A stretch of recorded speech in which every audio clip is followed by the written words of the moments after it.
To recap for everybody's benefit, you and I have known each other now, I think, coming on 10 years. Yes. And we've done a number of things where you very kindly agreed to kind of be the pilot client, so to speak.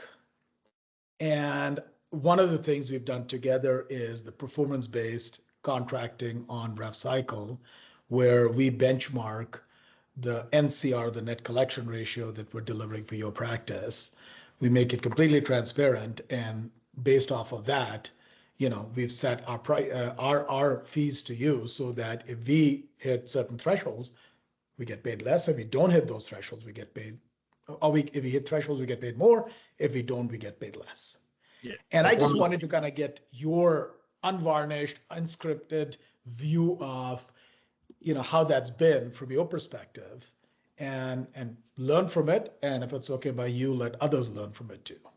Right. No, that's it has been a big difference on that because when I stepped in, I mean, just first off, let me introduce myself to your audience.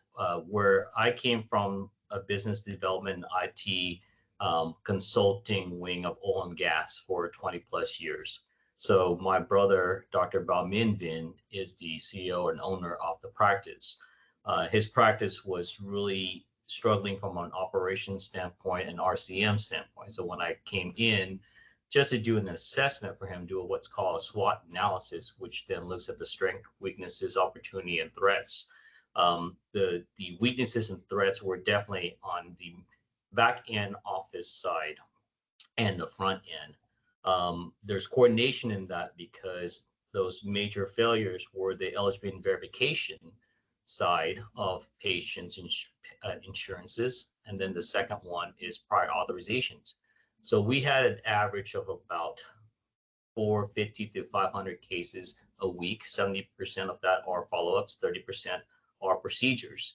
So having those missed opportunities of prior authorization for procedure, that took a lot out of the revenue. So roughly for us, when I came in and looked at that, we were probably about 30 cents to every dollar that should be paid from the NCR standpoint, net collection rate. So that was really poor. And because there were so many procedures that the providers were performing that weren't getting paid because it didn't get the proper prior authorization, number one. And then on the follow visits, we had a lot of patients that require referrals, what they didn't have. So those made those though, even though it seems minor, it was major with the bottom line. So um, looking at that from reviewing and doing discovery between leveraging internal staff versus leveraging your team, Nath team, I did analysis on that, and it just with the turnover ratio for the localized staffing, it was really hard to train a skill level and then see a staff leave. That would have not been beneficial. So it was just very logical to then leverage your team in order to do the eligibility verification and prior authorization.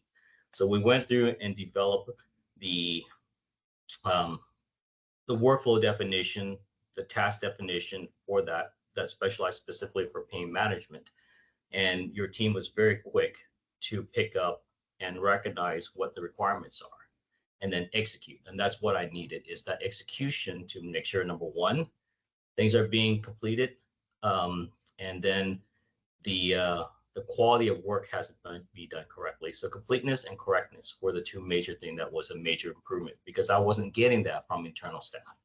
So hence that was a humongous difference. Just that alone helped improve to where we're at now at about 94, 95 percentile. So that on the NCR, so that was a major change that we did and improvement that we did overall to really then get the providers paid for what it is that they do. Well, thank you, Bao. That is very, very kind of you to share that. And I think from our standpoint, we find that, historically, the healthcare industry was more profitable for providers. Over the last 10 or 15 years, what's happened is reimbursements have trended down, costs have continued to trend up, especially after COVID. And so that difference in, collecting a low NCR versus getting up to the 90% plus is one of the last levers that you can pull to really keep your business sustainable.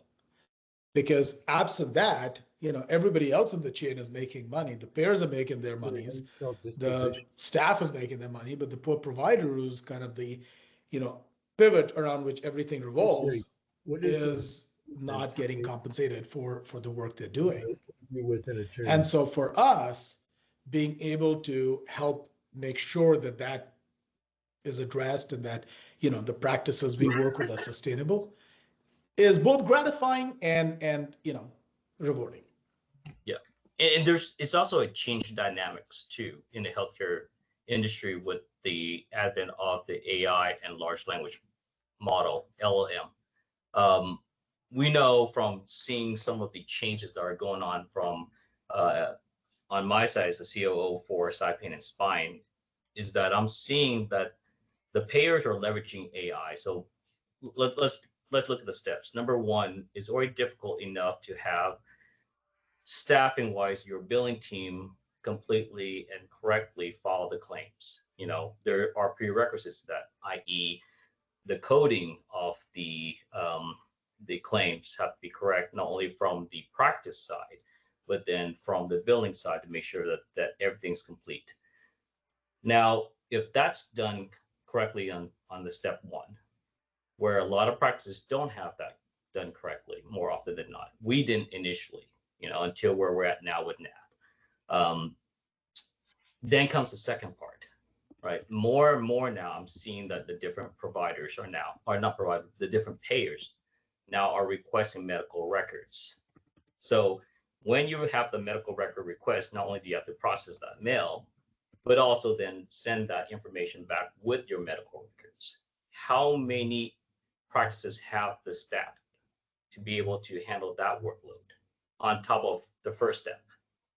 Then come the third step, which is now they are leveraging AI in order to verify whether the medical records coincide with the actual claim.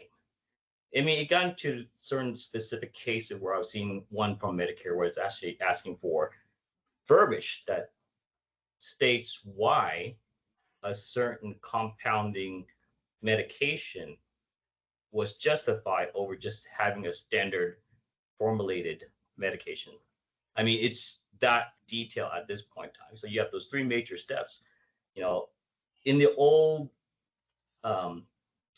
back office, it used to be just the first step, but now you got to handle the second and the third step that becomes a major variable in play in order to get reimbursed. Real good point. And the other thing I would say is, and I suspect we'll see more of this, is that with payers deploying AI, their cost to do retroactive audits is going to drop. And I suspect we'll see more cases that just come back and say, well, we looked at your claims from 10 years ago and we're doing an audit and you've got to respond to it, because we'll recoup a lot of monies. And as you know, with federal payers, there is no statute of limitations. And so having that essentially utility on tap where you can say, hey guys, you're our outsourced entity, here is an audit that we jointly need to respond to, is a lot easier than now saying, how do I go hire people who know what to do to respond to this audit request in a timely manner? Otherwise, I'm kind of upside down. Right. And I would say, and this is where your team has been in a major improvement on that compared to previous building companies I've worked with, is the different vertical of resources that you have, the ability to do not only incident, but problem management. So we're now at a very complex scenario where it's not just incident or issue resolution. The ability to identify commonality between issues, that there's an underlying problem that's coming out from all these different incidences. That problem has to be identified and resolved, or else you will constantly have these issues and incidences appear, and that really affects your bottom line with your net collection rate when you don't have a competent team that can look at that level. So this is level 3, level 4 support versus going with a standard billing, which I've experienced before with level 1 and maybe at best level 2. So having that level, those different verticals at a higher level to be able to do problem management is critical going forward. Yeah, I mean, I love the way you put it in the context of kind of, multiple levels of technology support like you get with technology companies. I would say also from our standpoint that, working with clients like yourself who really value the performance, and we do quarterly reviews with you and with Dr. N, and it's really helpful because we can identify problems, we can jointly sit down and without getting anything in the way, kind of address them and carry them on from one quarterly review to the next to say, are we really solving the problem, or did we kind of call it out and then move on to other things? Which, as you know from your time with big corporations, often happens where unless you just really focus on a problem constantly, it doesn't go away. Yeah, I that's a great point you brought up, and actually is a very critical component on with your team is the fact that you guys provide those reports. Those reports are critical for me as KPIs in order to see from a high level if something is off from a baseline that I need to put a magnifying glass to that area to review. So just as an example on the ITP medication that we were seeing some drop in baseline, that allowed me to then look to it more specifically, what's going on, what changes have been made. Our process has been the same. What has been changed that's causing certain dips. So when I did a root cause analysis on it, then I realized that there have been changes to Medicare on how they look and or requesting more information. That means I had to make adjustment on the practice side to make sure that the billing side, the back office has the information quickly in order to respond back with those information. So in this specific case, it's invoices that are coming from the compounding pharmacy that we need to provide back to Medicare and the payers. And if that's not being uploaded and not accessible for the back office from the front office, then you can't respond back. So we made that adjustment just because we had the KPI available for me to then identify there are certain gaps. The old adage, if you don't measure it, you can't fix it. A real good example there. Correct. Bao, this has been super helpful. Anything else that you'd like to share? No, I mean, you guys Nath has been a tremendous asset and a partner in this whole process. And with the changing times of how much the payers are leveraging AI, Nath has always been on the forefront of the technology, very similar to what, you and I have been in the oil and gas industry with a technology background to know there are these changes. So being able to proactively prepare versus reactive in most of the healthcare industry practices have been, it allows this partnership for us to be able to adapt quickly to the changing of the environment from a payer standpoint. So I feel really comfortable and excited that we're prepared for the upcoming changes to actually leverage the partnership in that direction than being reactive to what's changing. Yes, and I would say we're excited to be part of that journey. And we always enjoy working with your team because you guys focus on performance, and we feel good about being able to jointly deliver performance. And thank you again for the generosity to participate in this and share your feedback.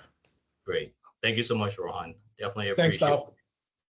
And we will talk very soon. Thank you. Take care.